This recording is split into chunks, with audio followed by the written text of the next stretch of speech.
நேற்றிலிருந்து நண்பர்கள் எல்லாம் நிறைய கேள்வி கேட்டுகிட்டே இருந்தீங்க. தமிழிசை அக்கா அவர்கள் எதற்காக ஆளுநர் பதவியிலிருந்து, இந்தியாவுடைய ஒரு உயர்ந்த அங்கீகாரம் இருக்கக்கூடிய பதவி, ஆளுநர் பதவியை விட்டுவிட்டு ஒரு சாமானிய மனிதனாக வெளியே வருகின்ற அந்த காட்சி இந்தியாவிலே ரொம்ப அரிதான ஒரு காட்சி. அவ்வளவு எளிதாக அந்த காட்சியை நாம் இதுவரை பார்த்ததில்லை. ஸோ நேற்றிலிருந்து நீங்கள் கேட்ட கேள்விகளுக்கான விடை இப்பொழுது நம்மோடு இருக்கிறது.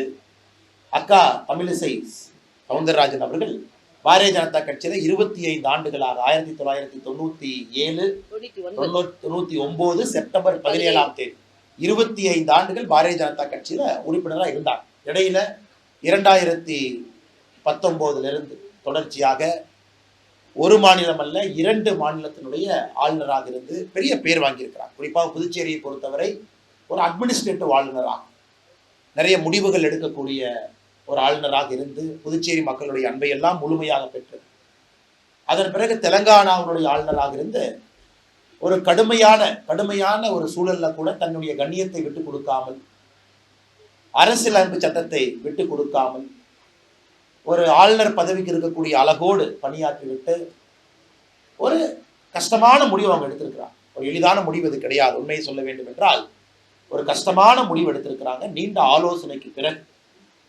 நம்முடைய பாரதிய ஜனதா கட்சி 2024 மிக முக்கியமான ஒரு தேர்தலை சந்திக்க இருக்கிறது. இந்த முக்கியமான தேர்தலில் 400 பாராளுமன்ற உறுப்பினர்களை தாண்டி நம்முடைய பாரதிய ஜனதா கட்சி தேசிய ஜனநாயக கூட்டணி இந்த முறை ஆட்சிக்கு வர இருக்கிறது. நம் அனைவருக்கும் தெரியும். அதனால் இந்த நேரத்தில் இந்தியாவுடைய இந்த அற்புதமான வளர்ச்சி இதில் களத்திலிருந்து பணியாற்ற வேண்டும், களத்திலிருந்து நான் பணியாற்ற வேண்டும், என்னுடைய சகோதர சகோதரிகளோடு இருக்க வேண்டும். அரசியல் என்பது என்னுடைய மூச்சு.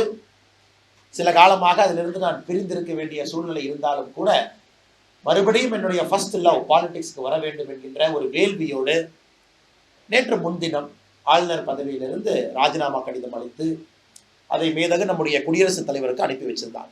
நேற்று அவருடைய ராஜினாமா கடிதம் ஏற்றுக்கொள்ளப்பட்டு அதற்கான பொறுப்பு கவர்னராக நம்முடைய அண்ணன் சிபி ராதாகிருஷ்ணன் அவர்கள், மேதகு ஆளுநர் அவர்கள் பொறுப்பு கவர்னராக பணியேற்றிருக்கிறார்.